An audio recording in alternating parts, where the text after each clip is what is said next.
Warning, this podcast contains spoilers.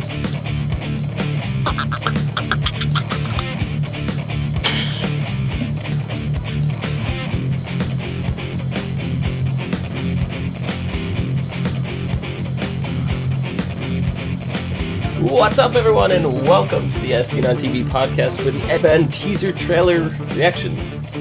I'm your host, Dom. With me is Cleo. Hello. Mike. And Erica. How goes it? Gerd. It finally does go now. Yes. We had many technical issues just before going live here. So Ant-Man teaser trailer has been released, but prior to that we got the teaser for the teaser, which seems to be a new trend, right? We saw it in the ways of Jurassic Park first and foremost just recently, and now we're seeing it here for Ant-Man. But then we had two different teasers. We had the ant-sized teaser. Oh my god, that was some trolly shit right there. Which was so incredibly small that you couldn't see anything. I tried blowing it up and it was still impossible to make anything out. Yeah, the resolution would have been bad. It was awful. And that was only 8 to 16 seconds, something like that? Both of them were 18 seconds. 18 seconds. They were the exact same thing. Yeah, and then there was the human-sized teaser, which led now to the official trailer the official teaser trailer rather being released during the middle of the two Agent Carter episodes was when it first aired. So, initial impressions. What did you guys think of the trailer? That was pretty good. It was funnier than I expected. Yeah, it kind of seems like the trend they've been going at lately. Really, because Ultron was not funny. Well, not Ultron, not so much, but with Guardians of the Galaxy, right? Yes. So we see Guardians of the Galaxy and Ultron are very musically influenced heavily in that department, right? Mm-hmm. We had the mixtape Volume 1 for Guardians. We had the Pinocchio Got No Strings to Hold Me Down for Ultron, and we get away from all that. We're just at a normal trailer. But the similarity here between this one and Guardians of the Galaxy is they both make fun of their names. In the beginning, like Star-Lord, from Guardians of the Galaxy, and this one they call themselves the Guardians of the Galaxy. What's a bunch of a-holes? And this one, we get Paul Rudd going, is it too late to change the name? So. Yes, it is too late to change the name. It's definitely too late to change it. Shut up, Paul Rudd. Don't you make fun of Hank Pym. Yeah. So, based off of the trailer, first and foremost, what did you guys think of the suit? Looks better than the old comic books. Yeah. Awesome. Yeah. Looks fine. I think the key here, based on different superheroes and stuff, especially masked superheroes, is you actually get to see the eyes through the suit this time, and conveys a lot of emotion better. So I think we're gonna have less of those Spider-Man moments where he's constantly getting his mask ripped off for absolutely no reason. Yeah. Because otherwise it'd just be a mask staring at you. Yeah. Mm-hmm. So, yeah, I'm glad we could see through it, so we get some kind of emotion out of the actor still in the suit. So. Mm-hmm. That's going to be cool. But as for the characters, obviously Paul Rudd is playing Scott Lang, which is Ant-Man. And we see Michael Douglas playing Hank Pym, who is the original Ant-Man. So, yeah. I'm very excited for anything that has to do with Michael Douglas. But that's just me. My favorite... I don't know which was my favorite Michael Douglas movie. It's a tie between Falling Down and The Game. Two of my favorite Michael Douglas movies. But I'm really excited to see him in this one. And Paul Rudd, I'm kind of indifferent to. I don't dislike Paul Rudd, but I don't especially go out of my way to watch Paul Rudd movies just for Paul Rudd, Yeah, I don't either. I find the same. Paul Rudd's a really versatile actor. Like, he can be, like, incredibly funny and then also very dramatic. Mm-hmm. Yeah, no, I'm not taking any talent away from him, but I don't specifically watch a movie because Paul Rudd's in it. Yeah. Whereas Michael Douglas, I would. Mm-hmm. So, oh man, we see right at the beginning of this, we see the Golden Gate Bridge. So, we can definitely tell this movie takes place in San Francisco, which is interesting because it's the other side of San Fran, Tokyo. It could be. But it's the other side of the U.S., away from the rest of the Avengers, who are all kind of based in New York right now. But was the Hulk? Was he in San Francisco? I don't remember where that movie took place. The Hulk took place in New York, all over the place. Yeah, I mean the one with Edward Norton. Okay, yeah, the one with Edward Norton took place all over the place, from South America all the way up the East Coast. Mm-hmm. But I mean, I think it mostly happened in Manhattan because he leveled Harlem. Yeah, the last like 45 minutes took place in Manhattan, but I think it was split up between there and Virginia, I want to say. Oh, okay. Right, because there was the whole military base and shit. Mm-hmm. And the other version, that one's technically not canon now. It's not even considered part of the MCU. That took place in New Mexico, Arizona, and then I think they actually destroy San Francisco in that movie. Nice. Yeah, I don't know how they handled that movie because I don't really remember. I know it's technically not canon now, but I thought they referred to events from it in the Edward Norton one. It's been so long since I saw it. They did, but the Edward Norton Hulk was, like the second or third of the MCU movies. Right. So it was sort of before they were like, we need to staple down everything. It all needs to fit. Right. Well, because there's rumors and stuff that there's references to the Hulk in this movie, and maybe even a cameo from Mark Ruffalo. So. That'd be nice. Yeah, it would be. So I was just kind of curious how they were tying that in. I mean, it may just be something that is mentioned and never shown. Right.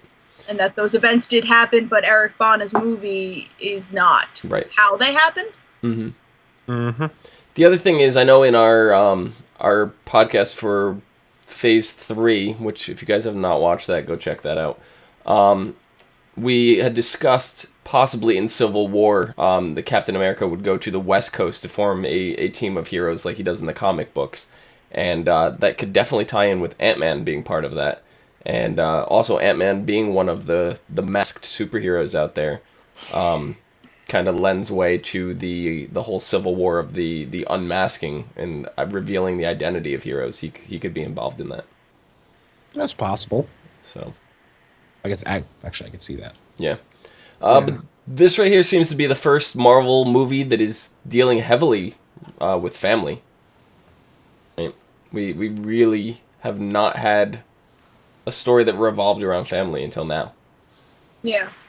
I guess, yeah. Yeah, especially that kind of family, like a wife and a son. Right. Or daughter. Daughter. Sorry, yeah, daughter. We see his daughter in the preview here. Daughter. Yeah, we see the daughter in the preview here. And in the comic, she's sick. Which very well may be the same from the movie here. It's a little hard to tell with the previews that are seen. But yeah, we also see Scott Lang getting arrested. We see Hank Pym just kind of overseeing the whole arrest, like watching it. You know, like you see him at a computer screen just watching everything. And he uses these events to recruit Scott as Ant-Man to pull off a heist to quote-unquote save the world. Mm-hmm. And what we do know is that villain Darren Cross, a.k.a. Yellow Jacket from the comics, he's a genius scientist, and he takes over Pym Technologies. So it seems the heist is going to be retrieving the Ant-Man suit. Whether or not there's more to it than that, is unknown, but it looks like Scott's gonna have to go in and actually steal the suit to get the suit to become Ant-Man in the first place. All right. But the powers that they portrayed for Ant-Man here, which we all knew was the he retains his normal strength no matter what size he is. But the interesting thing was how he shrunk. Did you guys notice that in the video here? How he sort of fell. Yeah, it was like an instantaneous, like, he's just there. It's not like slow shrink like you would see in the comics and stuff. Mm-hmm. Yeah, and... Yeah. I think Cleo's freezing up a little bit. But the other ability that we know that he has here is that Ant-Man has the ability to control ants. There's something in the helmet that allows him to talk to and control ants. We see that in the form of the flying ant that he's riding through the trailer. Yeah. I always thought of it like a little psychicness to ants specifically. So, or more of like sonic things that I don't know how ants communicate. I don't know. Pheromones, scent markers, things like that. Oh, okay. Yeah. Ew. Michael Douglas has said in some interviews that Pym's story is shaped around a tragedy that surrounds his wife and daughter, which to me means his wife probably dies. Likely. Wait, Pym or Lang? Pym's daughter. Or Pym's wife. Okay. His daughter is in fact alive. She is portrayed by Evangeline Lilly, which you may know from Lost. Ah! And The Hobbit! Yes. Yep. She is known as Hope Van Dyne, which clearly she took her mother's maiden name. So, don't know why. We'll have to find out. I'm sure it has a lot to do with that backstory. I'm guaranteed we're going to see some flashbacks here. Because it has been confirmed that Agent Carter and Howard Stark will have small roles in the film. So, yes. So that must be flashbacks. It's got to be flashbacks. So, and with this now falling, we see this teaser fell between the 2 Agent Carter episodes that aired on Tuesday.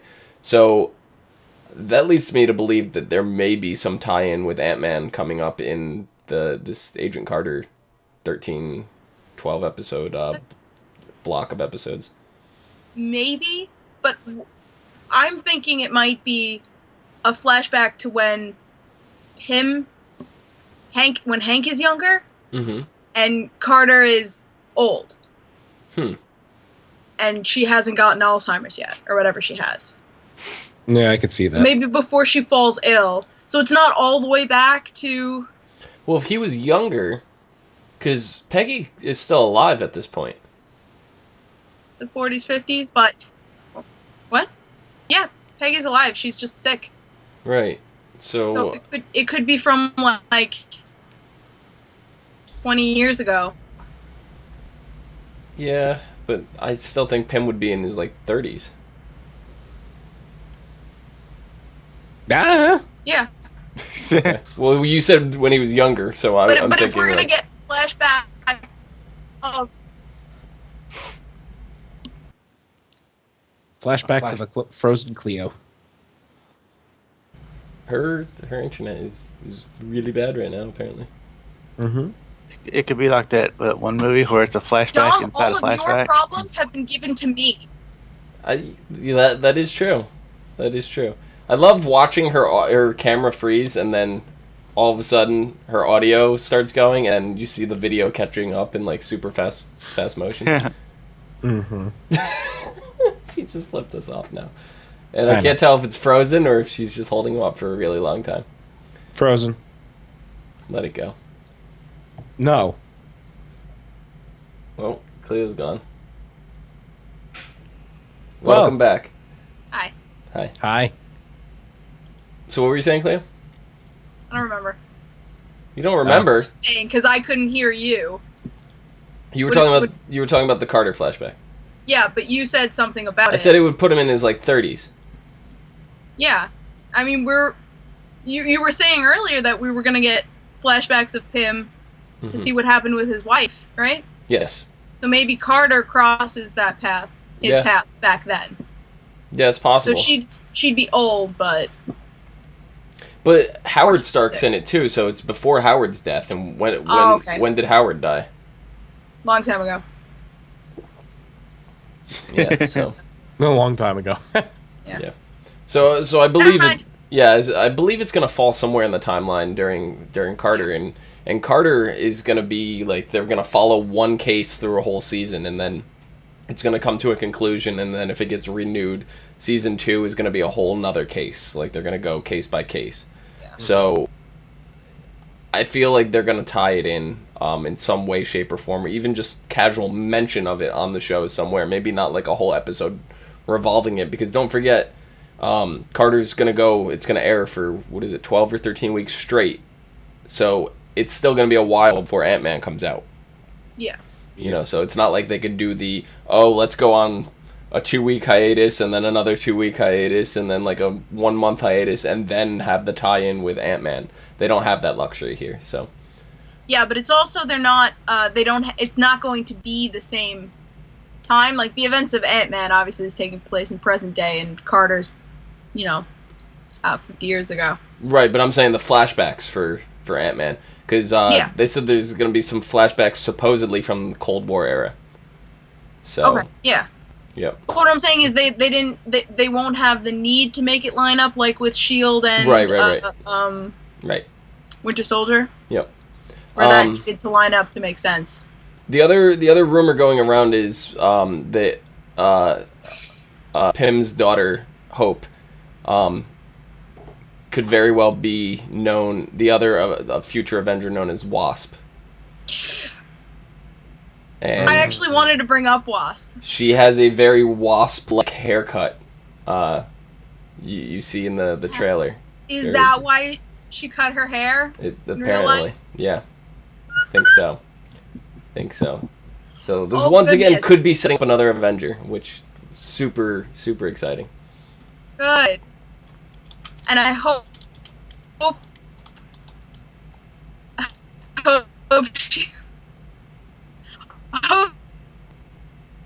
she's not a cunt, because I can't even understand Cleo right now.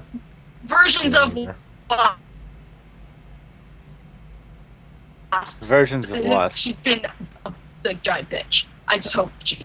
Really? I think I got out of that. I hope that she's not a bitch because other versions of her have been. I just looked it up. You got Wasp in the main. What the fuck do you call it? Continuity. Continuity. Wasp is Hank Pym's wife. Yes. And his daughter is who the hell is she? Red Queen. Red Queen. Yeah, one of the. Oh my God, who the hell were they? Someone was talking to me about this about a week ago. The I don't know. It doesn't mean that they won't change. Yeah. They've changed. Yeah, stuff. the movies change things all the time. S.H.I.E.L.D's done it. The TV shows have taken liberties. So I think just because they've said before, if they keep the stories exactly how they appear in the comics, there's going to be no surprises left for fans, and they want to change things up to allow some surprises, so the stories aren't getting stale. Mm-hmm. Works for me. Yeah, but now that we've analyzed the trailer a little bit more, are you guys more excited than what you saw for it? Well, consider that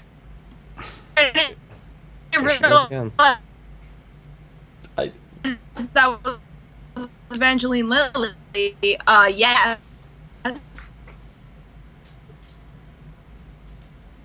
The only thing I got out of that is, considering I didn't know that was Evangeline Lilly, I'm more excited. I think that's my translation of Cleo.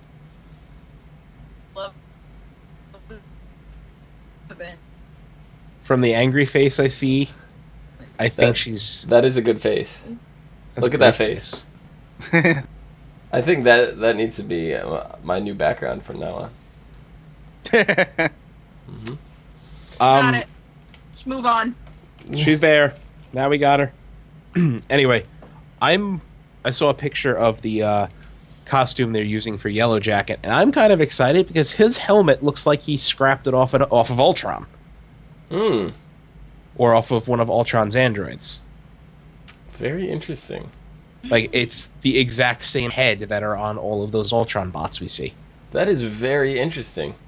Hold on, let me find the picture. This way I can show you guys. Can't show the people at home here, but... I mean, I can pull it up. You can find it in time. But, yeah, Erica, you said you thought the trailer was a little lackluster, didn't you? It was funny. It just wasn't. I don't know. I didn't get the same punch that I got out of Avengers. Right. It was just like you just watch it and you're like, oh, okay. Well, there's this stuff happening and this stuff happening, and is it too late to change the name?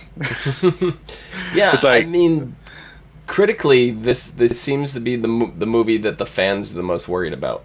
Out of every single franchise, even Guardians of the Galaxy, people were very skeptical about that one, but they still saw the potential in it. A lot of people, just because there was director change and like a lot of hold-ups and stuff revolving the film, people are worried. I think this movie is gonna rest solely on MCU. Mm-hmm. If it was like a Spider-Man movie or an X-Men movie, where it had the only reason you're going to see it was Ant-Man, it would probably bomb. Right. No one would go see it, like, first weekend or whatever they want to call it, whatever metrics. Yep. Right. So really, it's kind of, unless it does a really big surprise like Guardians of the Galaxy did, it probably is gonna skate by on its MCU connections, and that's it. Right. Mm-hmm. So here's the picture Mike has of Yellow Jacket, and yeah, I see what you mean, that mask thing. And they describe it from the article that the picture's in, that his suit is basically Hank Pym's suit, except the modern version of it. Right. It could do everything his can do, including flying without the need for a flying ant, and he's not a straight-up villain like Loki or Thanos, because they're villains and they admit it. He's more of the misguided scientist. Yep. Sort of villain trope. Yeah, so that's Darren Cross, and he'll be portrayed by Corey Stoll, who was awesome in House of Cards. Yes. Isn't Darren Cross the guy in Glee?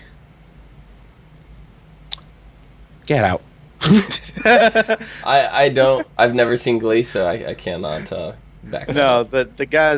the actor's name, I think, is either Darren Cross or Darren something. It's something very similar to that. And he plays a different character, but yeah, whatever. I'm lucky I know half the characters on that show. Don't even know any of the actors' names. Yeah. I think that about wraps Chris it up. is the one from. Oh, okay. I knew it was something so close to that. Both of you, stop Darren derailing. Chris is from. Stop derailing this with Glee talk. She's a great ventriloquist, by the way. I know. I mean, I can't even see her mouth move. Yeah, So. really skilled. Oh. It's all your fault, Dom. There, I see you. Hi. You guys have anything else you'd like to add? Free fame on that smile.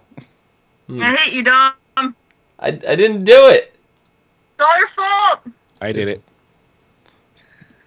It's all Mike's fault. Mm-hmm.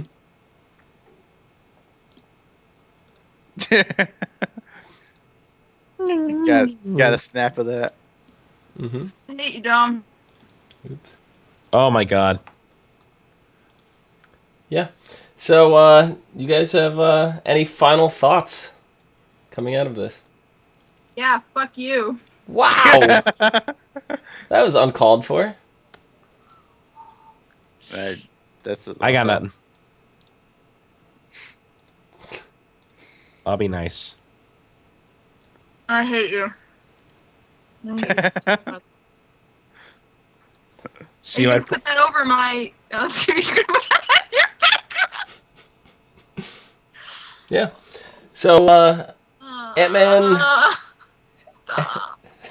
Ant-Man will be released July 17th, 2015 in theaters everywhere. Yeah, it's 2 days after my birthday. Excellent. So, I'm actually a little more excited for this now than I was before any trailer existed, so... Yeah. That picture I just put in is my version of the frozen screen Cleo. Oh, okay. Hey. It's one I've had for a while. Hey, stop taking stills of me! What the hell? Yeah. So, I remember that! So, until next time, we'll see you guys later. Oh god, I'm dying. There. I don't even. You can find us on ASO TV Podcast on Facebook, Twitter, YouTube, Google+.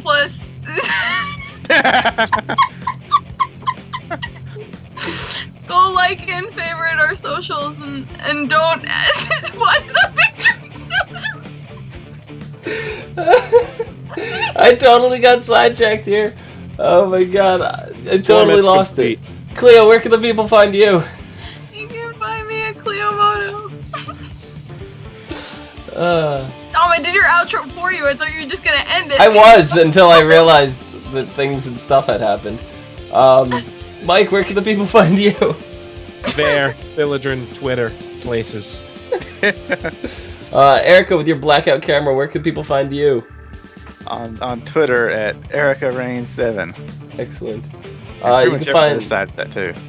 you can find me down below at Phenomenon, PHENOMEDOM, in Cleo's room with that scary Cleo right behind me. You can also find us on Facebook, Gmail, G+, Twitter, MySpace, and right here on YouTube at /ASO TV Podcast for some more podcasts for some of your favorite TV and movies. Till next time. This is the worst podcast we've ever done. Yep. I hate you so much. Mike, that's your fault, Mike. That's your fault. Phenomenon, do. You did this. I did not do this. Look what you did. My It face. was you. I'm I totally hate- blaming you. No, I love my face. But god damn it.